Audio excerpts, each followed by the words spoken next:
RCF.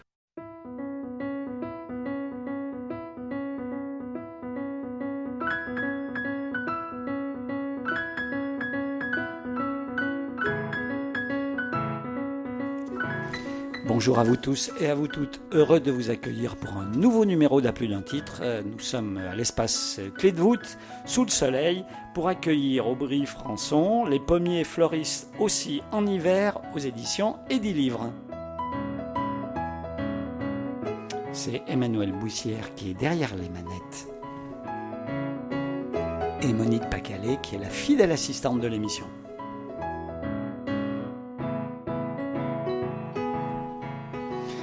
Alors Jacques, l'émission est vraiment éclectique. Nous étions avec Vincent Duluc il y a 15 jours pour superbe roman chez Stock, Un printemps 76. On a parlé football, on a parlé des Verts. La semaine dernière, vous étiez avec Anne-Marie Vergnon, Tatiana Domas pour Belle et Sébastien. Et puis aujourd'hui, tout à fait autre chose. On va aller se promener à Pommiers.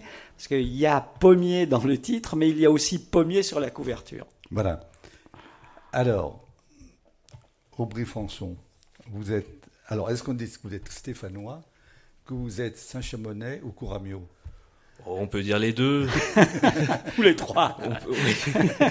Oui, je suis né à Saint-Chamond, il y a de cela 37 ans maintenant. Et j'ai déménagé en fait au début des années 2000 à Saint-Étienne. Donc ça fait maintenant quand même quelques années que j'y vis, que j'y travaille. Et alors, voilà. Vous avez commencé vos études au lycée Claude Lebroux à Saint-Chamond. Ensuite, vous êtes venu à Saint-Étienne à l'université Jean Monnet, l'IUT, l'IUP, un DESS conseil en développement. Et puis là, vous êtes parti de Saint-Étienne pour aller à Montpellier, où vous avez fait l'École nationale d'application de cadres territoriaux. Vous êtes devenu cadre territorial et vous êtes à ce moment-là revenu à Saint-Étienne, où vous êtes chargé de mission à Saint-Étienne Métropole, c'est ça? Voilà, tout à fait. Alors, Montpellier, en fait, c'était, on va dire, c'était... On ne vous le reproche pas. Non. Simplement pour préciser, c'était de courts séjours, en fait, de formation qui est entré dans le cadre de la formation de fonctionnaire territorial. Et donc, voilà, j'y passais une semaine de temps à autre. C'est des séjours que j'ai beaucoup appréciés. Mais j'avais toujours mon port d'attache à Saint-Étienne. Et alors, le job que vous faites maintenant, qu'est-ce qui se cache derrière ce titre mystérieux? On vous imagine Alors, si j'étais malicieux, je dirais qu'en fait, j'ai jamais quitté l'université et que je suis toujours resté un éternel étudiant parce que j'ai la chance, en fait, de travailler dans le domaine de l'enseignement supérieur et de la recherche. Et donc de travailler avec les laboratoires, avec les enseignants-chercheurs et également avec des entreprises qui travaillent avec ces laboratoires, ces universités, ces grandes écoles comme l'école des mines, l'ENISE et bien évidemment l'université Jean Monnet. Et ce qu'il y a d'assez rigolo, ça me permet de recroiser d'anciens professeurs et je trouve ça très sympathique. Mais tout ça, normalement, ça ne mène pas au roman. Non, alors après, quels sont les chemins qui mènent au roman? Je sais pas. Je pense qu'il y en a beaucoup.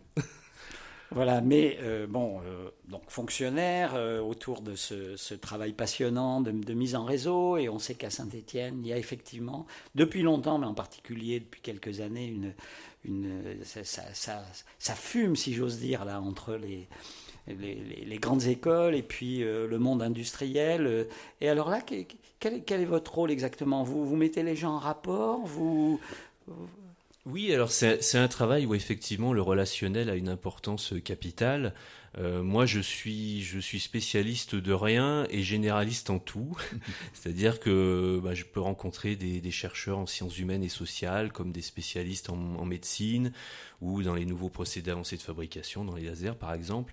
Et l'idée, c'est de mettre ces gens-là en relation, de travailler et de faire émerger des innovations, donc de faire le lien entre le monde académique et celui de l'entreprise, y compris d'ailleurs en faisant émerger l'entreprise au sein même de l'université et des grandes écoles, ce qui se fait de plus en plus et qui monte en puissance avec ce qu'on appelle les start-up.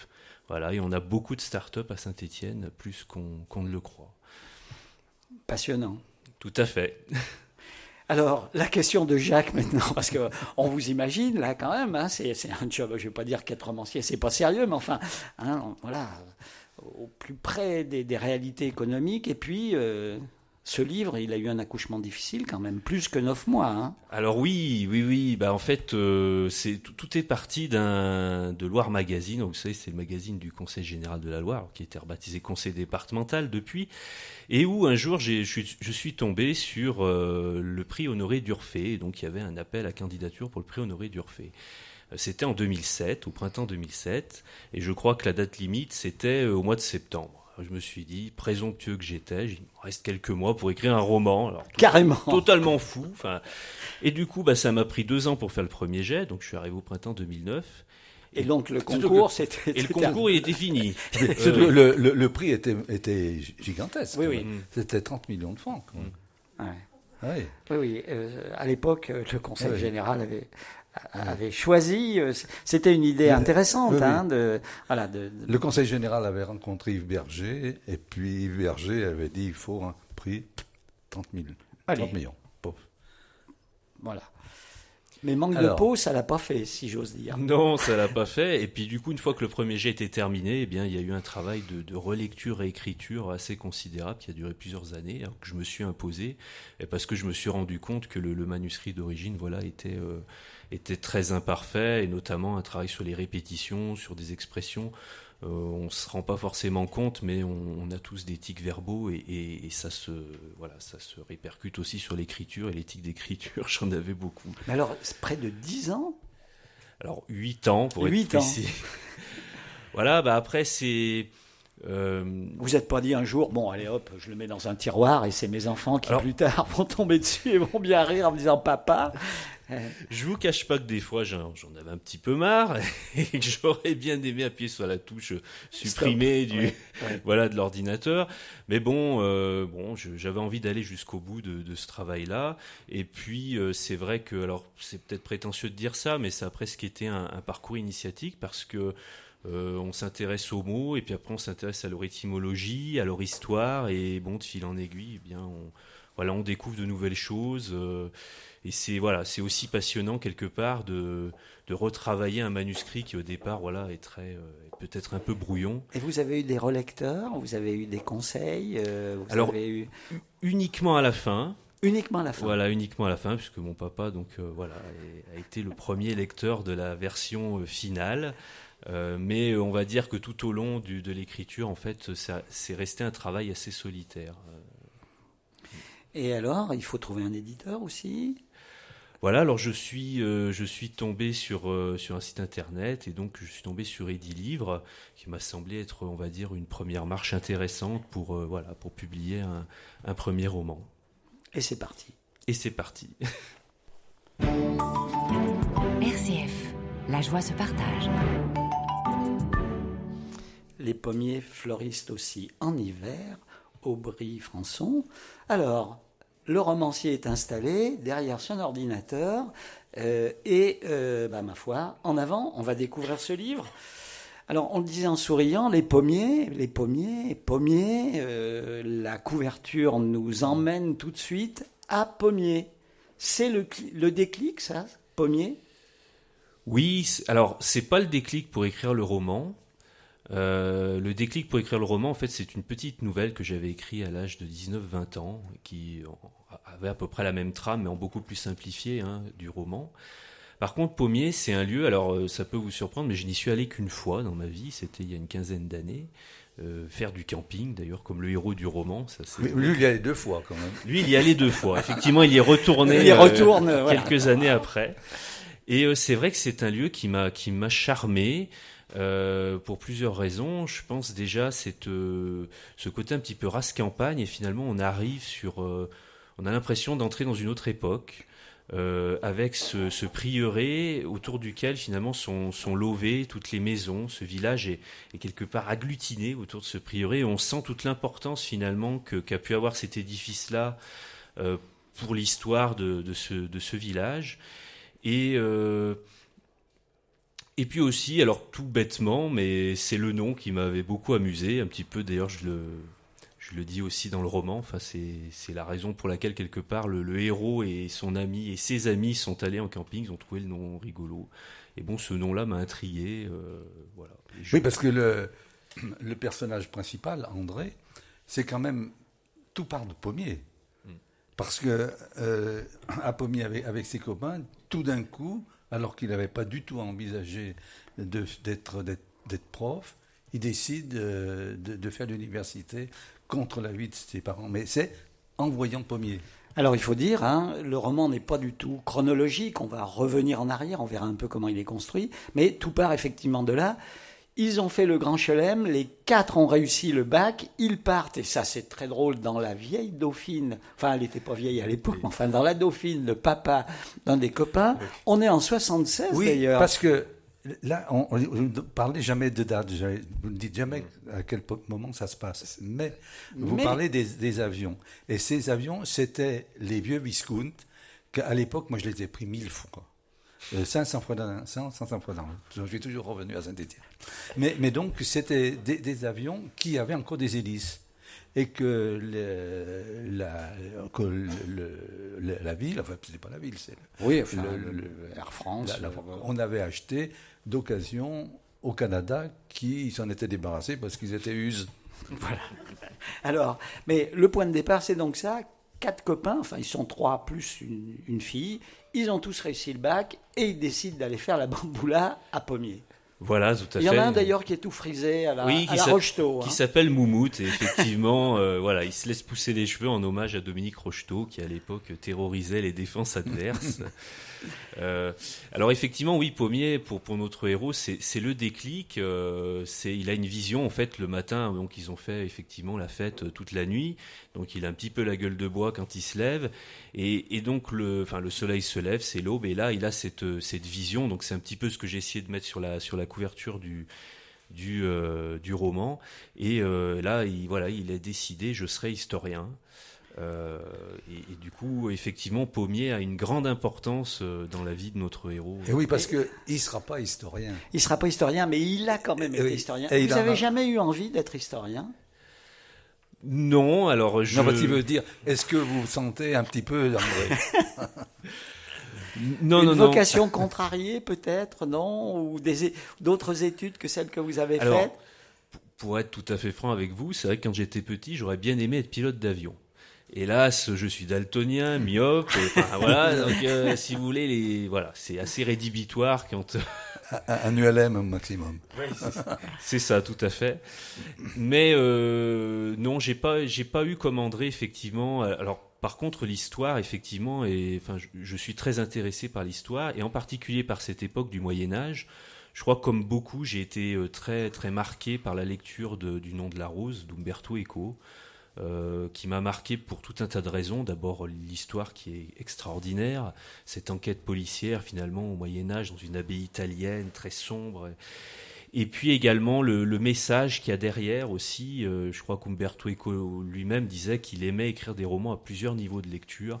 Et effectivement, on voit ce message de tolérance quelque part, puisqu'on a 2 conceptions de la religion qui s'affrontent dans le Nom de la Rose, avec ce moine aveugle, Roré des Burgos, qui interdit aux autres moines de rire. Voilà. Donc ça, c'est quelque chose qui m'a beaucoup... C'est le fond, finalement, qui vous a fasciné. Tout à fait. Alors, je sais pas, moi j'ai envie de commencer par l'oncle Théophraste. Parce que on évoquera l'histoire, mais il y a plein de personnages, et celui-ci, il est fort. Alors, l'oncle Théophraste, alors effectivement, c'est un petit peu l'image de l'oncle d'Amérique, qu'on connaît un petit peu tous dans les romans ou dans les films. C'est-à-dire, c'est un personnage dont le passé est un peu trouble. On dit, sa famille lui parle pas trop, parce que on sait pas trop d'où vient sa fortune. Mais il est riche. Il est riche, ça c'est sûr. Et il habite dans une espèce de manoir, donc sur les hauteurs de Thiers, qui est assez fantastique. Alors, qui est un petit peu un mélange de la maison de Tartarin de Tarascon. On va trouver des hallebardes, des vieilles armes, des vieux mousquets, et puis une bibliothèque qui est gigantesque, qui monte jusqu'au plafond, un fatras en fait indéfinissable. Et André, donc le héros du roman. Notre André, qui est allé faire la bamboula avec ses potes pour le bac, là, il est gamin, il a 10-12 ans, et cet oncle, c'est lui qui va être le vrai initiateur, celui qui va finalement créer ce personnage. Oui, tout à fait. En fait, l'oncle Théophraste va initier André à la lecture, puisque je relate dans le roman des passages où Théophraste va faire la lecture à haute voix, donc à son neveu, et lui faire découvrir les grands héros, finalement, de la jeunesse de beaucoup de gens, je pense. L'île mystérieuse, Robinson Crusoe. Joseph Rouletabille, Cro-Blanc, enfin voilà, des classiques un petit peu de la littérature de jeunesse. Et aussi, c'est peut-être aussi le seul soutien qu'il va avoir quand André va vouloir faire cette carrière d'historien, puisque ses parents voulaient qu'il soit comptable, et quelque part, c'est le seul pilier qu'il va trouver sur lequel s'appuyer pour essayer de poursuivre ce cursus, même si dans le roman, on verra que c'est pas si simple que ça. Surtout, c'est un type qui aime les livres, qui est passionné de livres, et le fait que son neveu envisage d'en écrire un, là c'est formidable. Et on verra dans le livre, parce qu'on ne veut pas raconter le livre, mais que parce que le neveu a envie d'écrire un livre, il va faire en sorte que le livre paraisse. Voilà. Tout à fait, d'ailleurs, peut-être pas donner tous les détails, mais il va demander un devis totalement pharaonique à un imprimeur, et André est obligé de le calmer en lui disant non mais 5000 exemplaires carrément. Oui, c'est ça, oui, tout à fait. Alors que 150. À l'époque, c'était pas extraordinaire parce que c'était fait en typo, donc il fallait un nombre important. Voilà. Donc cet oncle Théophraste, un peu tout à fait étrange et complètement différent du reste de la vie bien tranquille d'André, c'est peut-être là que va naître son rêve d'être historien. Oui, tout à fait. Alors c'est un personnage, alors au-delà qu'effectivement il aime beaucoup lire, c'est un personnage un peu fantasque, qui achète ses redingotes, il les fait venir d'îles à côté de l'Écosse. Des Hébrides. Voilà, tout à fait, des Nouvelles Hébrides. C'est un personnage dont on peut penser qu'il a beaucoup voyagé. Et pour être tout à fait clair avec vous, en fait, il s'appelle Théophraste. Alors c'est un hommage caché, en fait, que j'ai voulu, un petit clin d'œil que j'ai voulu mettre dans le roman, parce que le père d'Arsène Lupin, qui est un de mes héros de littérature préférés, s'appelle Théophraste. Et il y a une citation au début du roman tirée d'Arsène Lupin. Il y a 2 citations au début du roman dont celle d'Arsène Lupin, peut-être justement parce que c'est quelqu'un de double, quelqu'un de caché, qui a une vie cachée, c'est ça qui vous a intéressé sans doute. Oui, tout à fait. Puis dans l'idée, que peut-être que Théophraste est un parent lointain d'Arsène Lupin, et qu'il a eu un petit peu une vie similaire. Mais effectivement, c'est le côté dual d'Arsène Lupin, voire multiple, parce que c'est un personnage, quand on connaît bien les romans de Maurice Leblanc, qui a...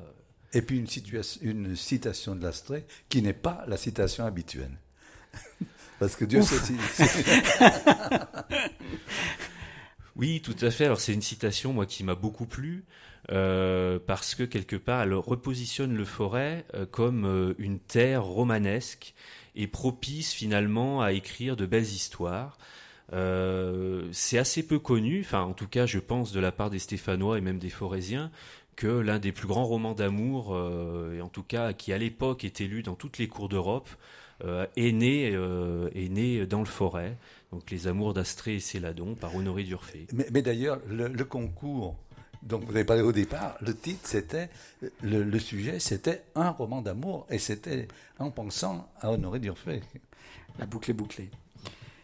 Alors ce petit gamin là, on va le retrouver dans le livre bien longtemps après, au fond 30 ans après, ce rêve de devenir historien, et c'est un brillant sujet, très bon élève, il a été brisé et il est devenu, alors j'allais dire quasi-fonctionnaire, non, il est devenu cadre dans une entreprise qui s'appelle Montlac. Alors vous avez une expérience de la vie d'entreprise ?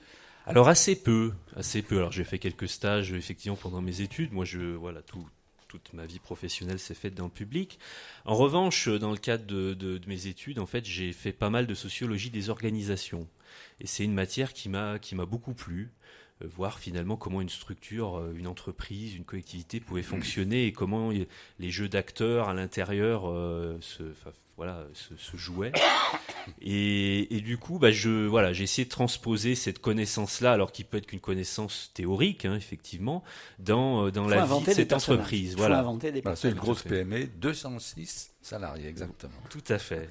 Et alors, je trouve que c'est typique de notre région parce que le fondateur, qui a 73 ans, a du mal à lâcher prise. Tout à fait. Il a du mal à passer la main. En plus, il a des enfants qui sont pas vraiment Et là, prêts à reprendre. en une page, vous leur réglez leur compte avec allégresse, là. Voilà, On s'amuse beaucoup dans le livre. Mais c'est vrai que je trouve que l'humour c'est toujours important, même si le roman a un fond sérieux. Mais voilà, d'avoir des personnages un petit peu en couleur. On n'a pas encore abordé Raoul, mais qui est un personnage un petit peu du même acabit, très fantasque, très haut en couleur. Voilà, c'est quelque chose qui me plaît, sans essayer non plus de tomber dans le caricatural, parce qu'après on est sur un autre registre, hein, sur du roman humoristique, et c'était pas non plus le but. Donc avec André, on va rentrer dans cette entreprise avec ce patron qui veut pas dételer, et puis les gens qui sont autour de lui, et ce fameux Raoul dont vous dites que c'est un mélange de Bérurier, du sergent Garcia, donc oui, effectivement, et il vous plaît bien ce... Ah, il me plaît bien, et puis c'est vrai que San Antonio, j'aime bien.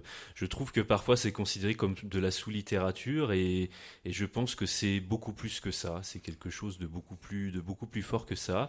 Et voilà, c'était une manière sympathique de rendre un petit hommage. Et Bérurier, c'est quand même l'un des personnages mythiques des San Antonio, le gros lourdeau, vulgaire, qui s'habille n'importe comment. Mais sympa.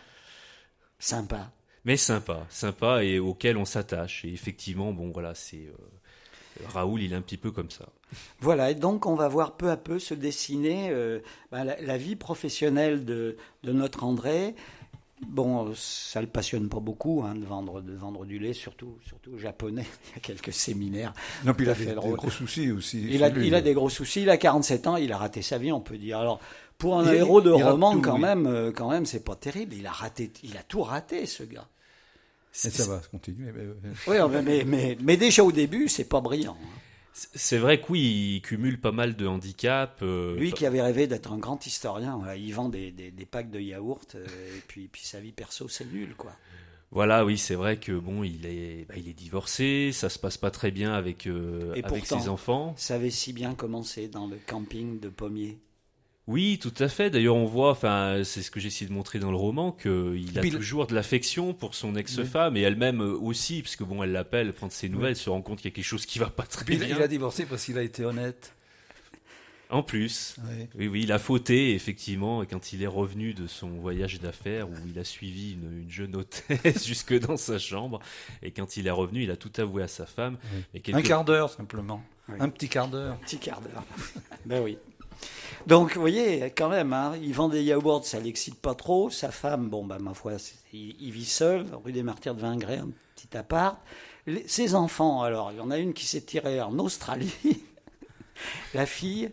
Tout à fait. Donc sa fille est partie en Australie pour parfaire ses études. Donc c'est quelqu'un de brillant, mais qui du coup est très éloigné de lui. Donc il communique par mail. Donc il se téléphone assez peu. Et puis le fils qui s'appelle Tristan et qui lui alors est en pleine crise d'adolescence. Tristan le bien nommé. Voilà, et qui fait tout pour faire bisquer son père, c'est-à-dire tout est prétexte à le provoquer et à lui faire péter les plombs quelque part. Parce que là il est très moderne, le fils. Il est vraiment contemporain. Ah, tout à fait. Oui, il adore les jeux vidéo, donc il part avec ses amis pour faire des parties en réseau. Et puis en plus, il rend son père responsable du divorce. Et du coup, ça c'est terrible parce que déjà qu'André se sent très coupable de ça, ça renforce encore son sentiment de culpabilité.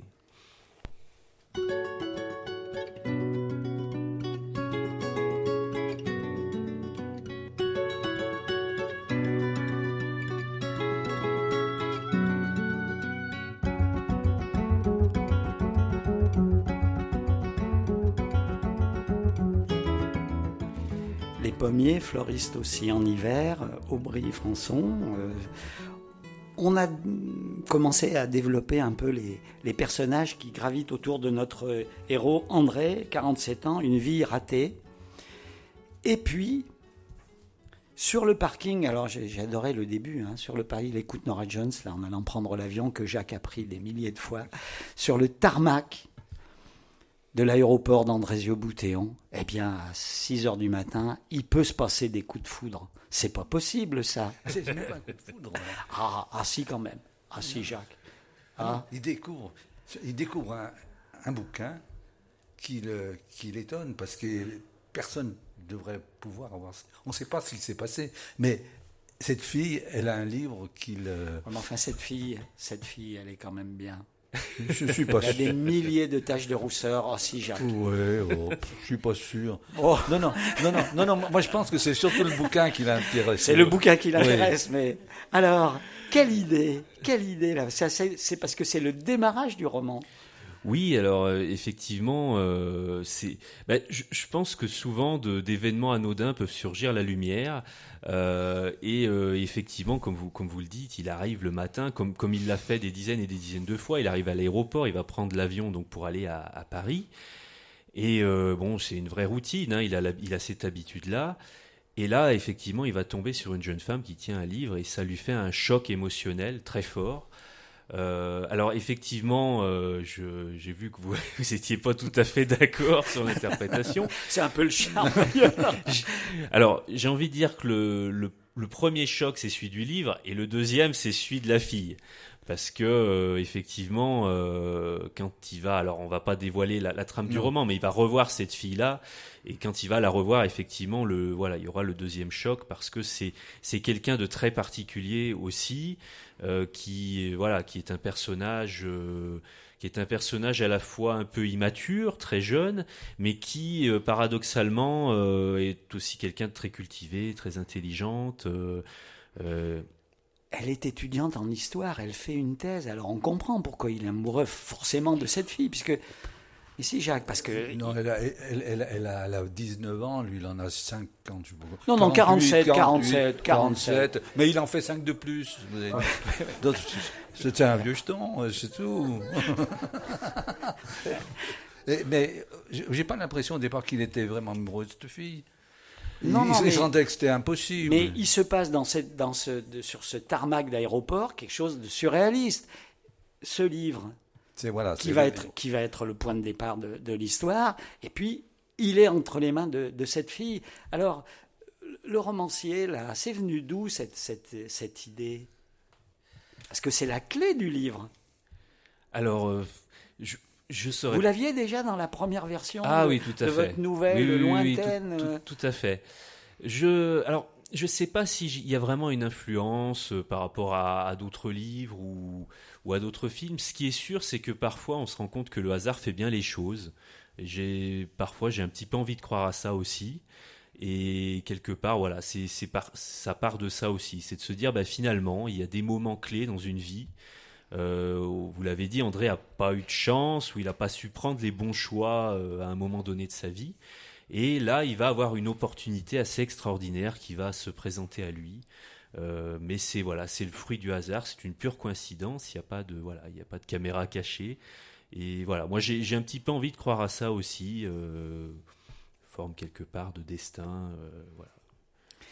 Alors cette rencontre, on va pas raconter le détail, mais cette jeune fille qui se trouve là, elle est étudiante en histoire. Et alors, vous connaissez bien le monde de l'entreprise, vous allez nous le décrire avec beaucoup de drôleries. Voilà. Et puis le monde de l'université, il n'est pas terrible. C'est ça l'université? Alors non, il faut que je fasse attention à ce que je dis pour pas avoir de soucis avec mes contacts. Parce que là, professionnels. vous avez inventé un personnage de prof d'histoire hyper médiatique qui est quand même assez gratiné. Augustin Le Talenc. Oui, tout à fait. Alors c'est un personnage. Alors vous savez, moi dans les livres, dans les films que j'apprécie, j'aime beaucoup les méchants. Voilà, je suis un adepte des méchants, mais des vrais méchants. Et du coup, dans le roman, j'avais envie de faire un méchant, mais qu'on adorerait détester, quoi, quelque part.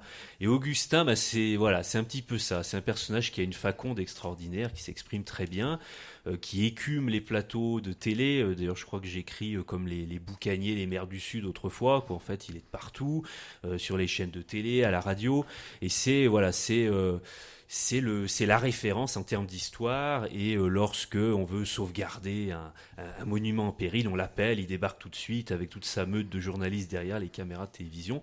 Mais côté privé, c'est un personnage assez détestable, qui méprise les femmes, qui séduit chaque année une étudiante dans son sérail de. Vous voyez qu'à de 47 doctorant. ans, on peut toujours séduire, Jacques. Voilà, et qui peut Un être méchant, un vrai méchant. Un vrai méchant, ouais, qui peut être abject. Comme dans les bons livres, il faut qu'il y ait un abominable qu'on déteste. Et là, il est vraiment difficile de faire pire. Alors, on verra dans quelles circonstances ils vont entrer en contact. Mais l'idée que André, au fond, va retrouver son enthousiasme de jeune homme autour de l'histoire. Parce que ça, c'est beau, cette idée-là. Tout à fait, bah c'est un choc, c'est une vraie résurgence pour lui. Il y a plein de choses qui vont lui revenir à l'esprit, à la mémoire, et y compris le fait de se remettre aux langues anciennes, qui va mettre finalement, il va mettre assez peu de temps à s'y remettre. Ça va comme si en fait tout cet amour 30 d'histoire. ans sont effacés. Il redevient le jeune étudiant fou d'histoire. Tout à fait, Voilà. c'est Mais on une est forme tous de d'accord. renaissance. On Il est devient d'accord. fou d'histoire, Fou d'histoire. plus que de la nénette. Il est pas romanesque, Jacques, regardez.